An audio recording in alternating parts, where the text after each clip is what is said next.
Salam sejahtera bagi kita semua, Bapak Ibu Saudara yang kasih Tuhan Yesus Kristus, Jemaat GBI Menata Subang. Kita bertemu di dalam ibadah rumah tangga pada hari ini, Rabu tanggal 21 Juli 2021 di rumah masing-masing karena kita masih mengadakan ibadah secara online. Adapun firman Tuhan pada hari ini hanya satu ayat, yaitu dari Kejadian 41 ayat 25. Sebelum kita membaca firman Tuhan, mari kita berdoa. Tuhan Allah Bapa di dalam Yesus, terima kasih atas penyertaan Tuhan dalam semua kegiatan kami hari ini dari pagi tadi sampai pada saat ini. Engkau telah himpunkan kami di dalam ibadah rumah tangga Jemaat GBI Menara Subang di rumah masing-masing. Tuhan pimpin awal pertengahan hingga akhir dari ibadah kami sehingga dapat berjalan dengan baik seturut kehendak Bapa.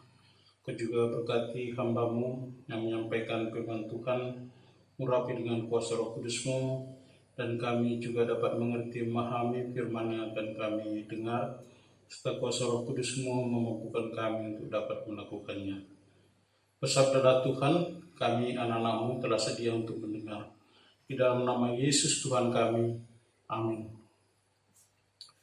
Bapak Ibu Saudara, kita baca Kejadian 41 ayat yang ke-25 menyatakan, lalu kata Yusuf kepada Firaun, kedua mimpi tuanku Firaun itu sama. Allah telah memberitahukan kepada tuanku Firaun apa yang hendak dilakukannya. Bapak Ibu Saudara yang dikasihi Tuhan Yesus Kristus, tema kita pada malam hari ini adalah melihat tanda akan masa depan. Melihat tanda akan masa depan. Bapak Ibu Saudara, ibadah online kita ini dengan harapan bahwa kita tetap dapat bersekutu di dalam Jemaat GBI Menara Subang ini, walaupun kondisi tidak memungkinkan kita dapat melakukan koinonia bersekutu bersama, tapi melalui ibadah online ini kita dapat tetap dipersatukan dalam Yesus Kristus. Dari firman Tuhan Kejadian pasal 41 ayat 25 tadi, di sini firman Tuhan berbicara tentang mimpi Firaun. Allah telah memberitahukan kepada tuanku Firaun apa yang hendak dilakukannya. Itulah yang dikatakan Yusuf kepada Firaun. Yang hendak dilakukannya dalam arti Tuhan. Apa sebenarnya yang mau dilakukan melalui mimpi ini? Ada dua mimpi, yaitu yang pertama dapat kita lihat di dalam ayat yang ke-17 sampai 21. Lalu berkatalah Firaun kepada Yusuf, dalam mimpiku itu aku berdiri di tepi sungai Nil. Lalu tampaklah dari sungai Nil itu keluar 7 ekor lembu yang gemuk badannya dan indah bentuknya, dan makan rumput yang di tepi sungai itu. Tetapi kemudian tampaklah juga keluar 7 ekor lembu yang lain, kulit pembalut tulang, sangat buruk bangunnya dan kurus badannya. Tidak pernah kulihat yang seburuk itu di seluruh tanah Mesir. Lembu yang kurus dan buruk itu memakan ke-7 ekor lembu gemuk yang mula-mula. Lembu-lembu ini masuk ke dalam perutnya, tetapi walaupun telah masuk ke dalam perutnya, tidaklah kelihatan sedikit pun tandanya. Bangunnya tetap sama buruknya seperti semula. Lalu terjagalah aku. Nah, mimpi yang pertama tentang lembu ini, setelah itu Firaun tidur lagi.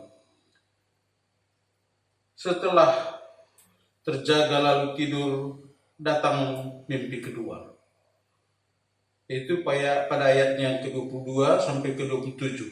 Selanjutnya dalam mimpiku itu kulihat timbul dari satu tangkai 7 bulir gandum yang berisi dan baik.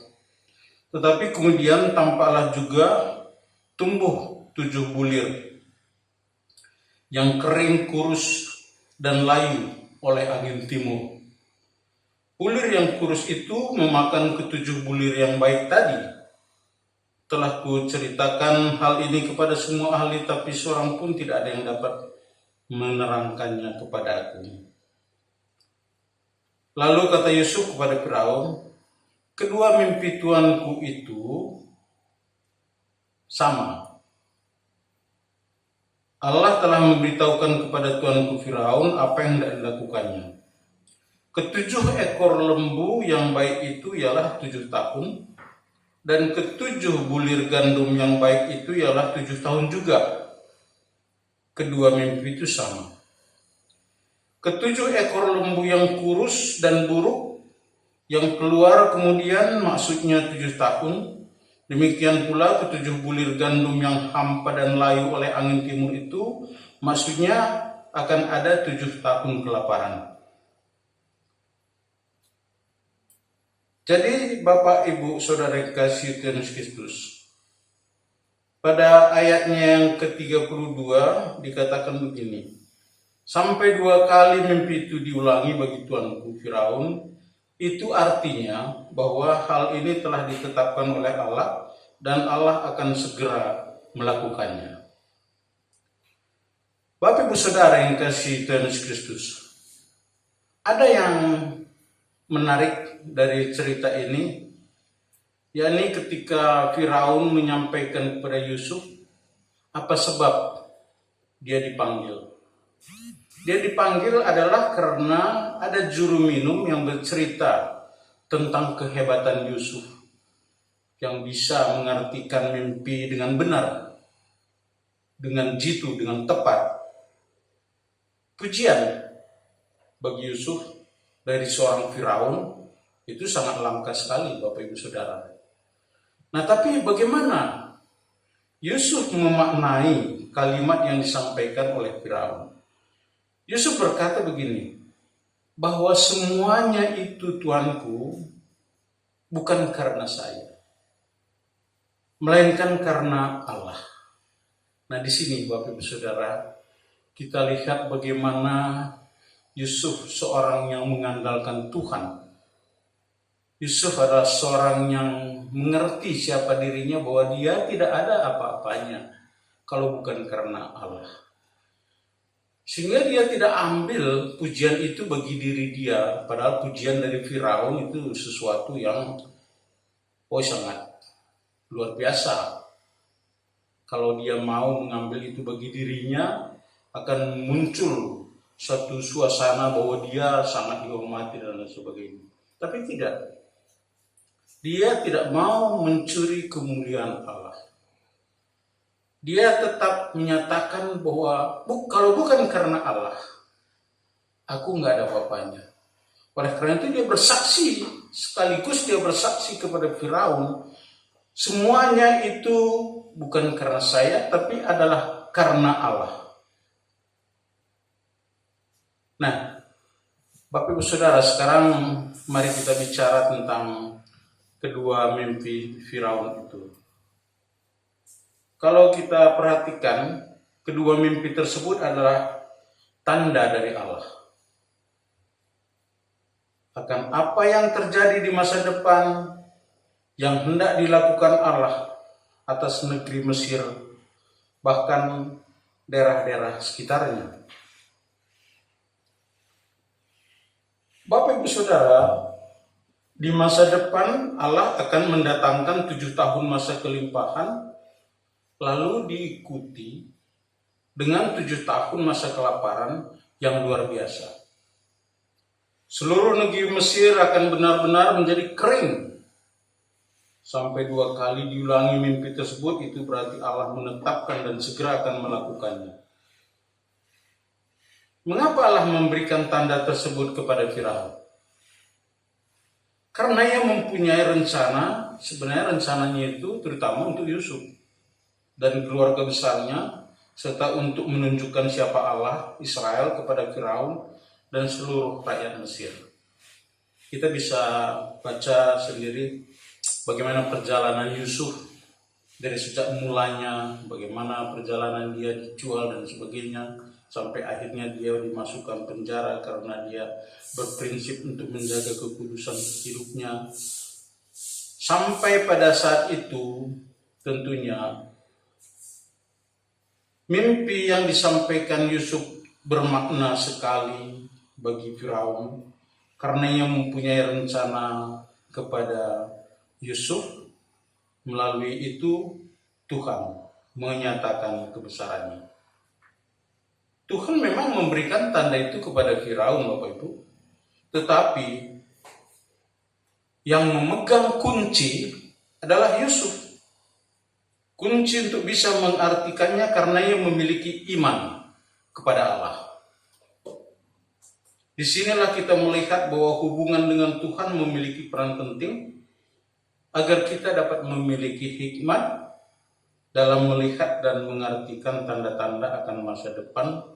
Dan dengan begitu kita dapat mempersiapkan diri dengan bijaksana dalam menghadapinya.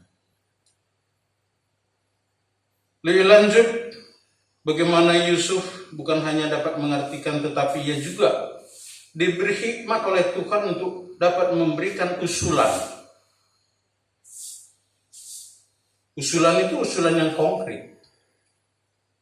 Guna menghadapi 7 tahun masa kelaparan, usulnya itu agar raja memilih orang yang berakal budi dan bijaksana untuk berkuasa atas tanah Mesir, supaya ia dapat mengumpulkan dan menimbun gandum selama 7 tahun masa kelimpahan, sebagai persiapan menghadapi 7 tahun masa kelaparan. Disinilah juga Tuhan dengan caranya mengangkat Yusuf. Karena orang yang diusulkan oleh Yusuf itu adalah seorang yang berakal budi dan bijaksana untuk mengatasi itu semua. Ternyata Firaun memilih, udah Yusuf sajalah yang akan melaksanakan apa yang menjadi tugas yang penting itu. Sehingga Firaun berkata, engkau memiliki semua. Hanya mahkota yang aku miliki. Tapi segala sesuatunya Yusuf yang mengatur. Demikian Bapak Ibu Saudara, kalau Tuhan sudah mau memakai siapa saja dengan cara yang kadang-kadang kita tidak paham, Tuhan pakai orang itu untuk menjadi alatnya. Jadi Bapak Ibu Saudara yang kasih Tuhan Yesus Kristus, kembali kepada mimpi itu, apakah itu mimpi? Dalam arti bacaan kita yang tadi, dapat dikatakan bahwa itu adalah sebagai tanda dari Allah tentang apa yang akan dilakukannya di masa depan. Yang kita lihat dari kejadian ini bahwa Yusuf melihat mimpi itu sebagai tanda, dan langkah awal yang dia buat adalah memberikan respon.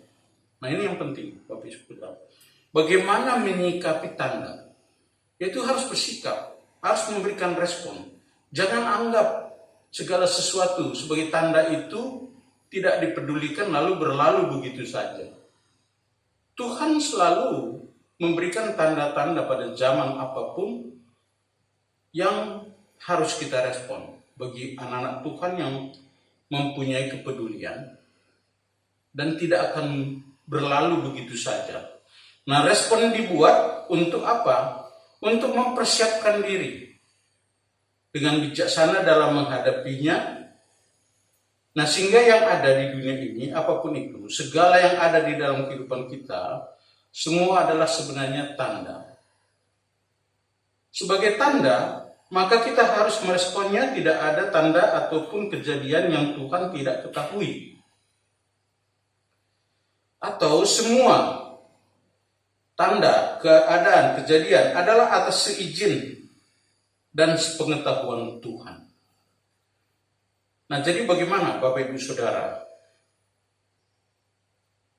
Kalau kita melihat situasi dunia kita sekarang, di seluruh dunia, bukan hanya kini dan di sini, tapi kini dan di dunia, yaitu adanya COVID-19 ini. Apakah ya pandemi COVID-19 ini juga adalah sebagai tanda? Ya, jelas. Itu adalah tanda. Tidak mungkin itu terjadi kalau Tuhan tidak mengizinkan. Sehingga kita juga harus meresponnya. Kita harus menyikapinya, Bapak Ibu Saudara. Belajar dari Yusuf. Dia selalu hanya mengandalkan Tuhan. Demikian juga kita harus selalu andalkan Tuhan untuk menyikapi segala keadaan termasuk pandemi COVID-19 ini.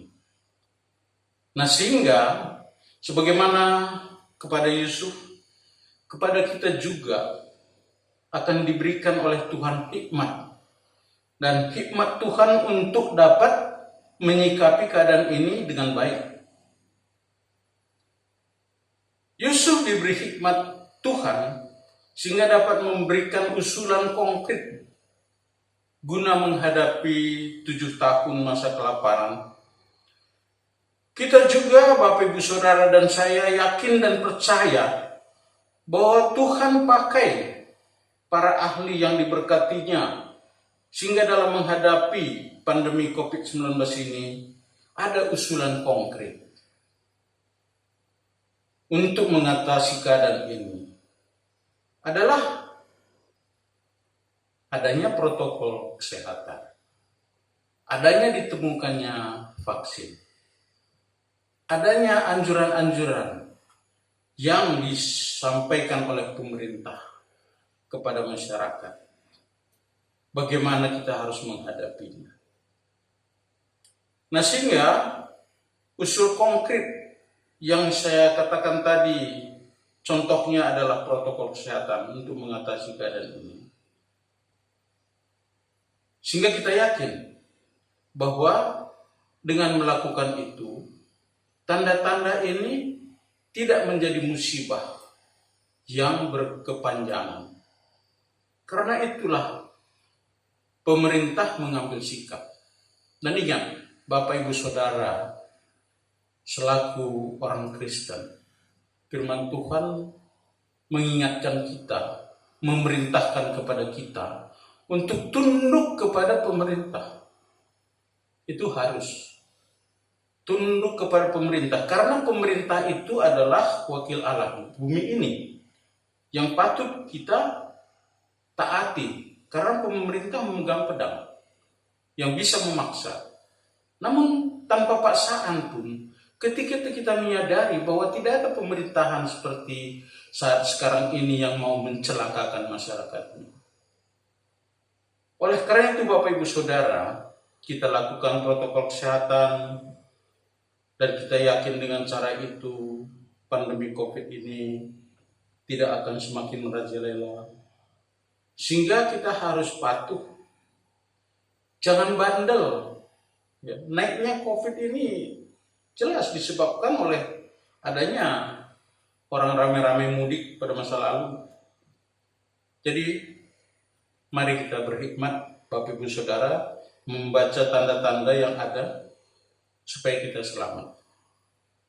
Andalkan Tuhan di setiap saat, sambil diupayakan obat yang tepat juga tentunya.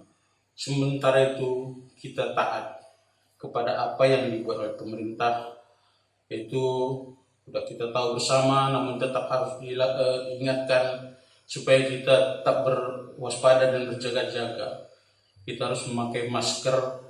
Kalau pada saat sekarang maskernya mesti 2 lapis. Rajin cuci tangan dan pakai sabun. Juga jaga jarak.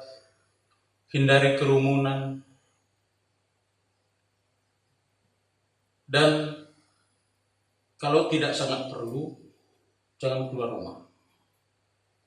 Makan makanan yang bergizi dan vitamin, rajin berolahraga dan berjemur, dan ingat selalu hati gembira. Ini juga firman Tuhan. Karena firman Tuhan katakan hati yang gembira adalah obat. Dan kita harus selalu mengasihi, mencintai kepada siapa saja. Karena ketika kita mengasihi orang, hati kita gembira, imun tubuh kita naik, akan menjadi sangat berguna untuk melawan virus-virus itu. Karena para ahli mengatakan paling penting juga adalah menjaga imunitas tubuh. Sehingga, ayo mari yang belum vaksin supaya ikut vaksin. Jangan percaya kepada orang yang membuat berita-berita hoax bahwa vaksin itu akan mencelakakan ini dan sebagainya. Mari kita lawan berita-berita hoax itu dengan juga menjadi juru bicara yang benar, yang baik, yang mempengaruhi orang untuk mau divaksin misalnya, dan mau tetap menjaga imun tubuh. Nah, dengan demikian Bapak Ibu Saudara, kita akan melihat bahwa pandemi COVID-19 ini adalah sebagai tanda dari Tuhan untuk kita tunduk dan lebih waspada dan taat. Sifat anak Tuhan itu taat. Nggak ada jiwa anak Tuhan pemberontak. Nah, oleh karena itu, mari kita bersama-sama untuk mensukseskan semua program-program pemerintah.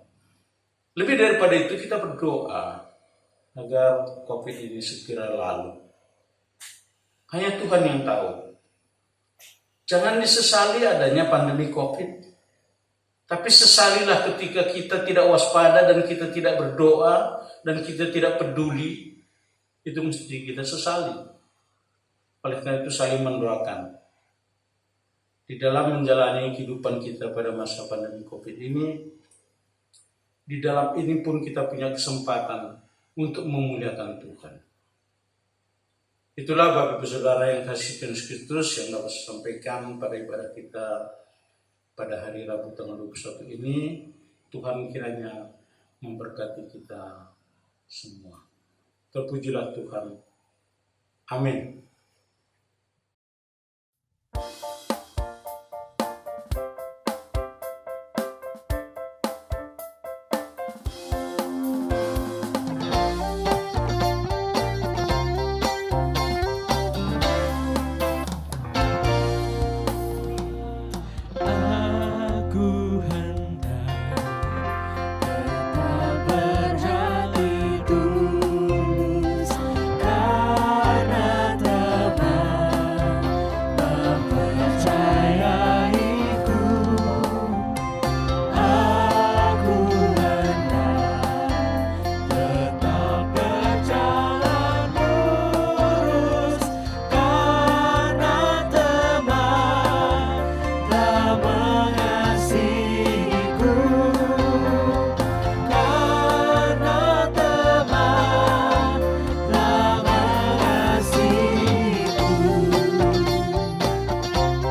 Bapak Ibu, mari kita berdoa.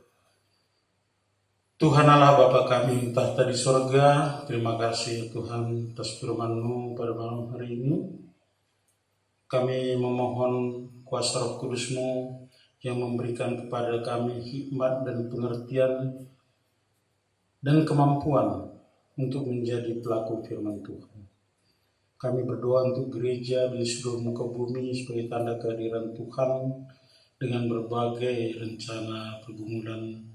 Tuhan memberkati. Berdoa untuk GPIB,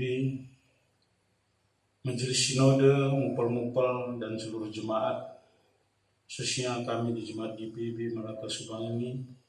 Berkati pelayanan bersama Ketua Majelis Jemaat, Ibu Pendeta Srimulyani, para presbiter, pengurus pelkat, dan semua jemaat. Tuhan memberkati seluruh jemaat kami dalam keberadaannya pribadi, keluarga lepas keluarga. Tuhan memberkati pekerjaan, usaha, dan apapun yang dilakukan. Berkati anak-anak kami Tuhan yang masih dalam pendidikan dari tingkat TK sampai perguruan tinggi. Tuhan berikan semangat belajar yang tinggi, pengetahuan dan hikmat agar berhasil dalam pendidikan yang untuk masa depan yang baik. Dan bagi yang sudah menyelesaikan pendidikan dalam mencari pekerjaan, Tuhan membukakan jalan. Tuhan memberkati semua anak-anak kami dalam pergaulan di masa muda supaya dapat menjalaninya dengan seluruh kehendak Bapa. Berdoa untuk saudara-saudara kami yang ada dalam keadaan lemah tubuh karena sakit. Tuhan memberikan kesembuhan oleh berkat darah Yesus. Demikian juga bagi keluarga yang merawat, Tuhan berikan kesabaran dan penyertaan Tuhan. Kami berdoa agar Tuhan mencurahkan murah-Nya atas kota Subang ini. Berdoa untuk pemerintahan kami di pusat daerah sampai pelosok tanah air. Berkati Presiden Pak Jokowi dan Wakil Presiden Ma'ruf Amin di dalam memimpin bangsa kami pada masa pandemi COVID ini. Bukan suatu hal yang mudah, Tuhan. Oleh karena itu berkati pemerintahan kami dan semua ahli yang terkait dengan penanganan COVID ini. Satgas baik di pusat maupun di daerah. Berikan hikmat marifat agar keadaan ini tetap dapat kami hadapi dengan pertolongan Tuhan.